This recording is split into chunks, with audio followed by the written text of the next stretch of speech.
Does having hypothyroidism mean that you have to be overweight forever? Not at all.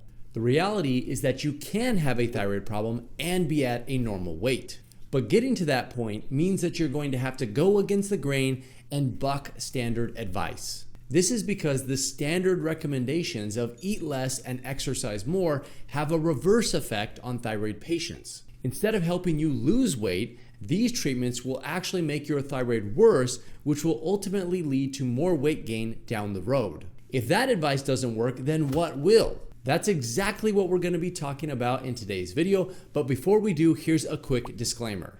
The information I'm about to discuss on weight loss applies to anyone with hypothyroidism, including low thyroid conditions from Hashimoto's thyroiditis, radioactive iodine ablation, and the surgical removal of your thyroid. With this in mind, let's talk about how to lose weight if you have hypothyroidism starting right now. Step number 1, start with a fresh set of thyroid lab tests. This is step number 1 for a reason.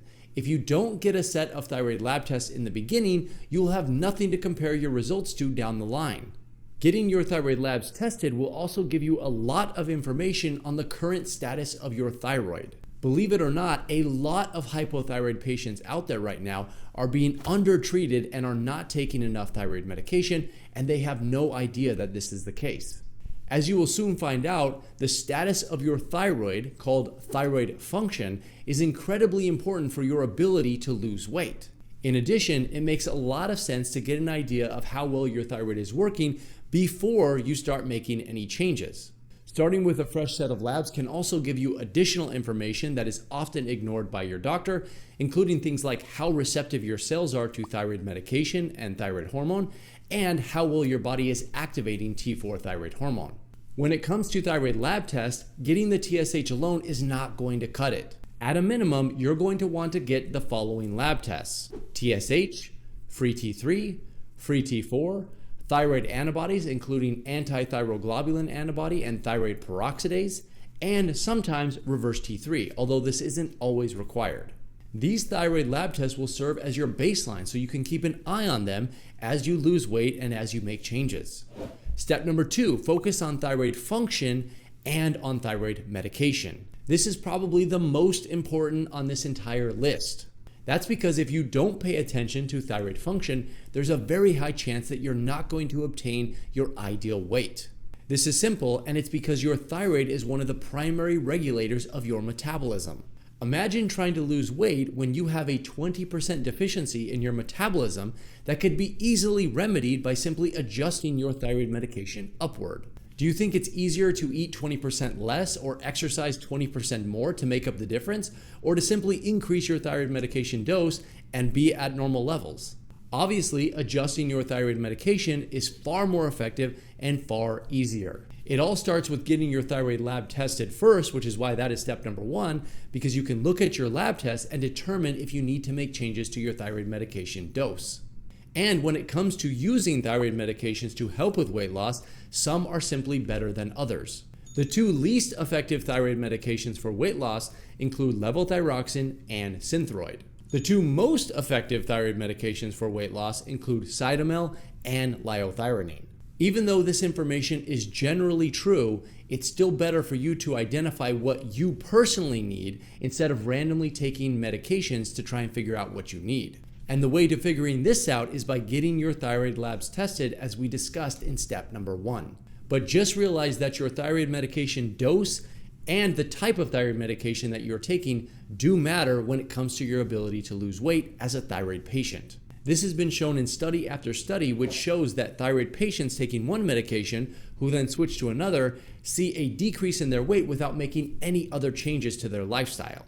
This alone shows that taking thyroid medication has a profound effect on your metabolism and your ability to lose weight. Step number 3, eat for your thyroid. I hate to be the bearer of bad news, but as a thyroid patient, you are somebody that is just going to have to be more strict about your diet than the average person. This doesn't mean you won't be able to indulge or enjoy life, but instead of having a diet that's 80% healthy and 20% fun, you're going to need to have a diet that's about 90% healthy and 10% fun. There's just a lot less room for error if you have a thyroid problem. Eating for your thyroid also means that you're going to want to eat a lot of certain foods and avoid a lot of other foods. This has to do with the fact that certain foods can have a negative impact on your thyroid, and if you eat a lot of these foods, it will make your weight loss efforts less effective. Here are a few tips to keep in mind as you think about your diet. Food quality. The goal here is to consume as many fresh, whole foods as possible. It should go without saying, but you should be avoiding fast foods and heavily processed foods as much as possible. Food quantity.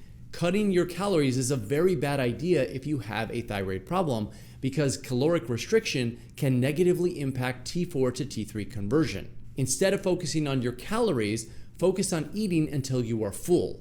Protein intake.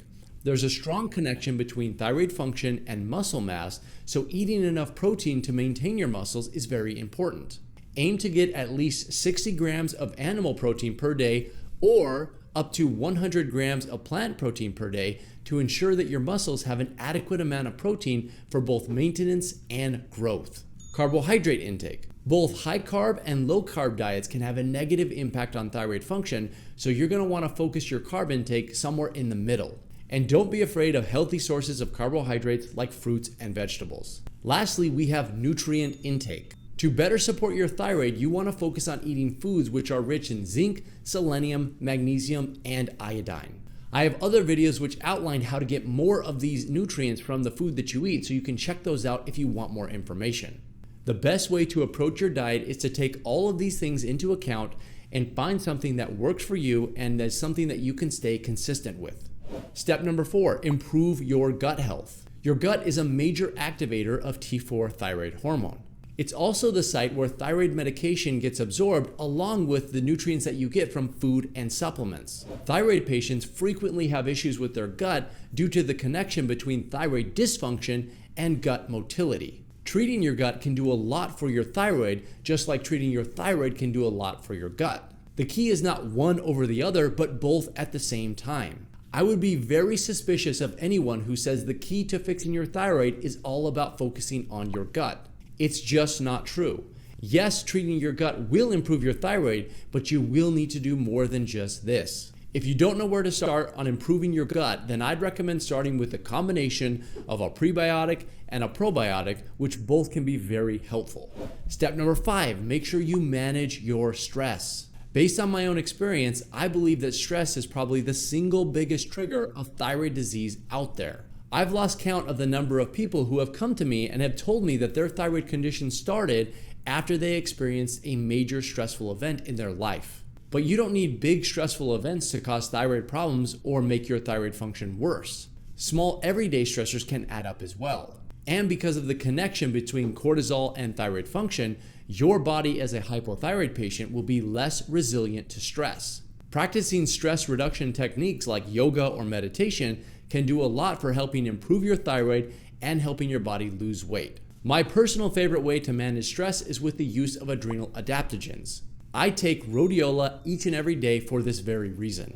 Step number 6, make sure you exercise regularly and stay consistent. You simply won't be able to reach your target weight without at least some exercise. I know it's hard to exercise if you have a thyroid problem, so you don't need to go crazy here, but you do need to do something. And that something should bring your heart rate to at least 50 to 70% of your maximal heart rate and keep it there for at least 20 minutes. This simple act is enough to increase thyroid function, normalize your thyroid lab tests, and help you lose weight more easily by increasing your caloric burn. It also puts a gentle stimulus on your muscles, which promotes muscle growth as long as you're eating enough protein. Be careful not to overtrain though, as this can make your thyroid condition worse as well. Ultimately, you can do a lot by yourself, but remember, each person has a different degree of thyroid dysfunction. Sometimes losing weight is easy, and sometimes it's a whole lot more difficult.